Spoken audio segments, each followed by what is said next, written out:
हमारा ब्रह्मांड यानी एक ऐसा मिस्ट्री बॉक्स जिसके रहस्य खत्म होने का नाम नहीं लेते। तभी तो आए दिन नए नए रहस्य सामने आते रहते हैं। एक ऐसा ही रहस्य है हमारे ब्रह्मांड के मूव करने का, वो भी इतनी स्पीड से कि आप अंदाजा भी नहीं लगा सकते।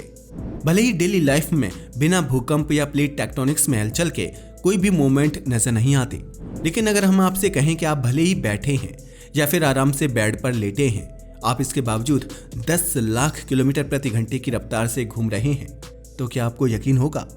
हमें पता है आपके मन में बहुत सारे सवाल उठ रहे होंगे कि हाँ, धरती मूव करती है क्योंकि वह सूरज के चक्कर लगाती है, लेकिन यह स्पीड इतनी ज्यादा तो नहीं है कि 10,000 किलोमीटर प्रति घंटा बताया जाए। मगर यकीन मानिए, यह स्पीड इतनी ही ज्यादा नहीं बल्कि बहुत ज्यादा है, क्योंकि यह सच है। हम लाखों किलोमीटर प्रति घंटे की स्पीड से लगातार उड़ रहे हैं। मगर ऐसा क्यों, ऐसा कैसे है? तो आइए डिटेल में जानते हैं।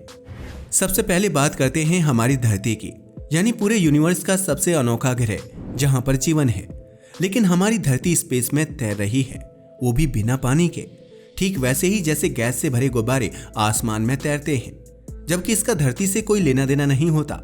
मगर गुब्बारों को उड़ाने में मदद करती है हवा, पर धरती के साथ ऐसा कुछ नहीं है। धरती अपनी सारी चीजों, चाहे यहाँ रहने वाले जीव हों या पहाड़, नदियां और समुद्र, सबको साथ लेकर लगातार उड़ती रहती है। धरती सूरज से 14 करोड़ 96 लाख किलोमीटर की दूरी पर है, जो लगातार सूरज के चक्कर लगाती है। यह दूरी कितनी ज्यादा है, इसका अंदाजा आप इस बात से लगा सकते हैं कि अगर 3 सबसे तेज चलने वाले विमानों से कंपेयर किया जाए तो आपके होश उड़ जाएंगे, क्योंकि सूरज तक पहुंचने में उन्हें बहुत समय लग जाएगा। सबसे पहले बात करते हैं जर्नल स्पेसक्राफ्ट की। सामान्य स्पेसक्राफ्ट की बात करें तो यह 40,000 किलोमीटर प्रति घंटे की स्पीड से आगे बढ़ता है। इसे सूरज तक पहुंचने में 4.5 महीने लग जाएंगे। आपको नासा का अपोलो मिशन तो याद ही होगा, इसकी स्पीड 4,000 किलोमीटर प्रति घंटा थी।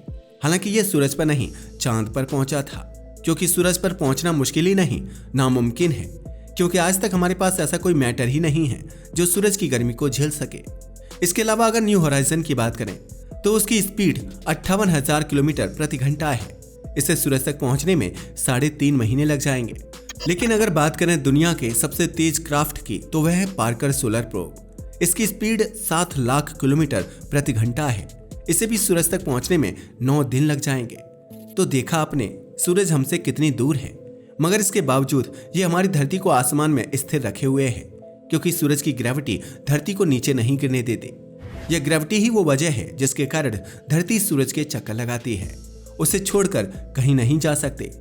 अब सवाल यह है कि अगर सूरज की ग्रेविटी इतनी ताकतवर है तो यह धरती को अपने अंदर क्यों नहीं खींच लेता? आखिर धरती सूरज के चारों ओर ही चक्कर क्यों लगाती है? असल में धरती सूरज को ग्रेविटेशनल ऑर्बिट की वजह से नहीं छोड़ पाती। ग्रेविटेशनल ऑर्बिट की बात करें तो इसे आपने कभी ना कभी जरूर फील किया होगा। सिंपल शब्दों में कहें तो जैसे एक रस्सी में पत्थर बांधकर अगर उसे हवा में गोल गोल घुमाया जाए तो वह दूर नहीं जाता, बल्कि गोल गोल घूमता है, क्योंकि उसमें रस्सी बंधी होती है। ठीक ऐसा ही धरती के साथ भी है। सूरज की ग्रेविटी रूपी रस्सी उसे लगातार खींचती रहती है। एक तरफ सूरज पृथ्वी को खींचता है, जबकि दूसरी तरफ पृथ्वी सूरज से दूर भागने की कोशिश करती है, जिसकी वजह से ये एक ऐसे बिंदु पर आ गए हैं जहां सूरज और धरती का ग्रेविटेशनल फोर्स बराबर हो गया है।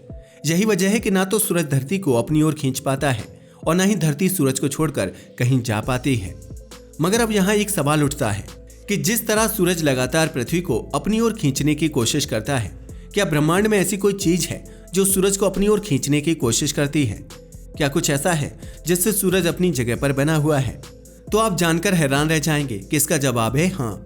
दरअसल जिस तरह से धरती ने चांद को और सूरज ने धरती को पकड़ कर रखा हुआ है, उसी तरह हमारे सूरज को मिल्की वे गैलेक्सी के एक बड़े से ब्लैक होल ने पकड़ कर रखा है, जिसकी वजह से सूरज कहीं नहीं जा पाता। इनफैक्ट सूरज सोलर सिस्टम के सभी ग्रहों के साथ इस ब्लैक होल की परिक्रमा करता है। हमें पता है अब आपके जहन में उस ब्लैक होल को लेकर क्यूरियोसिटी आ गई होगी जिसने सूरज को पकड़ रखा है। अगर इस ब्लैक होल की बात की जाए तो इसे समझने के लिए आपको मिल्की वे गैलेक्सी को समझना होगा। मिल्की वे एक बहुत बड़ी गैलेक्सी है जिसके बीचों बीच में सजिटेरियस ए नाम का ब्लैक होल है। सजिटेरियस ए की बात की जाए तो यह एक ऐसा mysterious and unsolved cosmic body है जिसने सूरज जैसे अरबों सितारों को अपनी ग्रेविटी में कैद कर रखा है, जबकि यह कोई तारा नहीं है बल्कि एक ब्लैक होल है, और वो भी सुपर मैसिव ब्लैक होल। इसकी पावर का अंदाजा आप इस बात से लगा सकते हैं कि सूरज जैसे अरबों सितारे इसके चक्कर काट रहे हैं, ठीक वैसे ही जैसे सोलर सिस्टम के सारे प्लैनेट सूरज के चक्कर लगाते हैं। यह बिल्कुल वैसा ही है जैसे हमने आपको बताया कि पत्थर को चारों ओर रस्सी में बांधकर घुमाया जाए। जब ब्लैक होल भी हमारे सूरज को ऐसे ही घुमा रहा है। आप जानकर हैरान रह जाएंगे कि जहां हमारी धरती को सूरज का एक चक्कर लगाने में 1 साल का टाइम लगता है, वहीं सूरज को सजिटेरियस ए का एक चक्कर लगाने में 22 से 26 करोड़ साल लग जाते हैं। तो आप सोच सकते हैं कि यह ब्लैक होल कितना बड़ा होगा। हमें पता है आपके जहन में एक सवाल और उठ रहा होगा कि इस ब्लैक होल की धरती से दूरी कितनी है। अगर दूरी की बात करें तो यह 26,000 लाइट ईयर दूर है, जबकि अगर लाइट की स्पीड की बात करें तो वह होती है 1.08 बिलियन किलोमीटर प्रति घंटा और एक साल में यह दूरी बनती है 9.40 ट्रिलियन किलोमीटर। तो अब आप जरा सोच कर देखिए, एक प्रकाश वर्ष बराबर 9.40 ट्रिलियन किलोमीटर, तो 26,000 प्रकाश वर्ष बराबर 2,45,09,000 ट्रिलियन किलोमीटर। अगर इस ब्लैक होल तक पार्कर सोलर प्रोब से जाया जाए तो 7 लाख किलोमीटर प्रति घंटा की स्पीड से जाना हो तो 4 करोड़ साल लग जाएंगे, जबकि हमारा सूरज इस ब्लैक होल का चक्कर 8,28,000 किलोमीटर प्रति घंटे की स्पीड से लगाता है। तो इसका मतलब हुआ कि हमारी धरती भी सूरज के साथ साथ चल रही है। जी हाँ, यही सच है और यह स्पीड हमारी सोच से कहीं ज्यादा है, क्योंकि हम हर सेकंड 230 किलोमीटर की स्पीड से चल रहे हैं। हालांकि हमें कुछ भी महसूस नहीं होता। अगर सजिटेरियस ए के एक चक्कर की बात की जाए तो जब सूरज ने लास्ट टाइम इसका चक्कर पूरा किया था तब धरती पर डायनासोर राज किया करते थे और अभी इसका चक्कर पूरा होने में टाइम है। मगर अब सवाल यह उठता है कि जब एक दूसरे के चक्कर काटने की यह पूरी चेन बनी हुई है तो क्या सजिटेरियस ए भी किसी ऑब्जेक्ट की परिक्रमा कर रहा है? नहीं, परेशान मत होइए, क्योंकि इस बार हमारा जवाब ना है। दरअसल सजिटेरियस ए मिल्की वे गैलेक्सी का केंद्र है। यह एक सुपर मैसिव ब्लैक होल है और यह किसी एक चीज की परिक्रमा नहीं करता, बल्कि आप जानकर हैरान रह जाएंगे कि मिल्की वे गैलेक्सी खुद ही बहुत ज्यादा स्पीड से पूरे ब्रह्मांड में घूम रही है और सजिटेरियस ए इस आकाशगंगा के केंद्र में होने की वजह से उसके साथ साथ ही मूव कर रहा है। और हमारी आकाशगंगा भी अकेली नहीं है, बल्कि यह एक लोकल ग्रुप का हिस्सा है जिसमें 50 से ज्यादा गैलेक्सी मौजूद है और हमारी सबसे बड़ी पड़ोसी गैलेक्सी का नाम है एंड्रोमेडा। मिल्की वे गैलेक्सी से यह लगभग 25 लाख लाइट ईयर दूर है। यह दूरी कितनी ज्यादा है इसका अंदाजा आप इस बात से लगा सकते हो कि अगर उस पर कोई लाइट मारी जाए तो उस प्रकाश को वहां पहुंचने में 25 लाख साल लग जाएंगे। अगर एंड्रोमेडा की बात की जाए तो इसे M31 भी कहा जाता है और यह हमारे ब्रह्मांड की सबसे बड़ी गैलेक्सी है। क्या यानी मिल्की वे से भी बड़ी? जी हाँ, हमारी मिल्की से भी बड़ी है।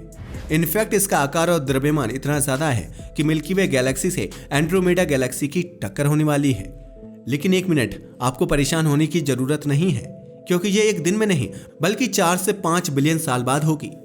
असल में यह गैलेक्सी हमारी गैलेक्सी की तरफ 4 लाख किलोमीटर प्रति घंटे की स्पीड से बढ़ रही है और जब ये दोनों गैलेक्सियां आपस में टकराएंगी तो इससे एक बहुत बड़ी नई गैलेक्सी बनेगी, जो कि शायद तबाही का दिन होगा। मगर फिर भी वैज्ञानिक इसके लिए काफी उत्साहित नजर आते हैं।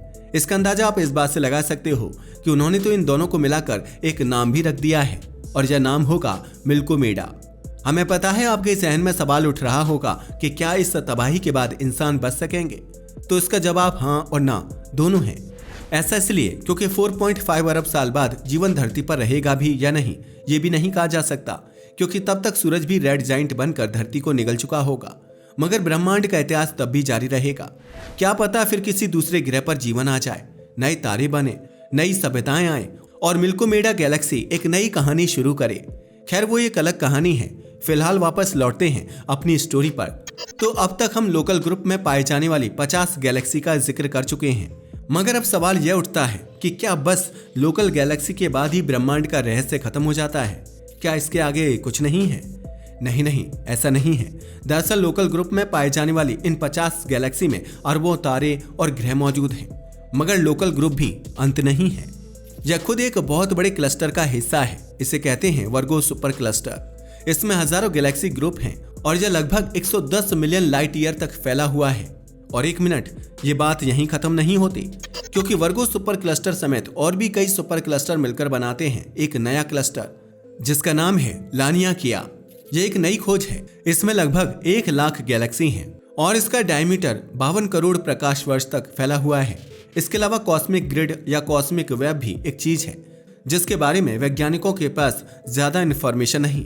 अब तक हमने लोकल ग्रुप, वर्गो सुपर क्लस्टर और लानियाकिया के बारे में जाना, लेकिन याद रखिए लानियाकिया जैसे बहुत सारे सुपर क्लस्टर हैं जो ब्रह्मांड का एक जाल यानी कि नेटवर्क बनाते हैं, जिसे हम कहते हैं कॉस्मिक वेब।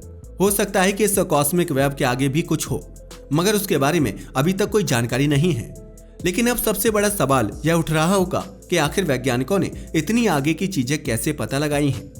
अगर आप यह जानना चाहते हैं तो कमेंट करें नेक्स्ट पार्ट, हम उसके बारे में भी बात जरूर करेंगे। वैसे आपका इसके बारे में क्या ख्याल है, हमें कमेंट करके जरूर बताइएगा और हमारे चैनल को सब्सक्राइब करना ना भूलें। धन्यवाद।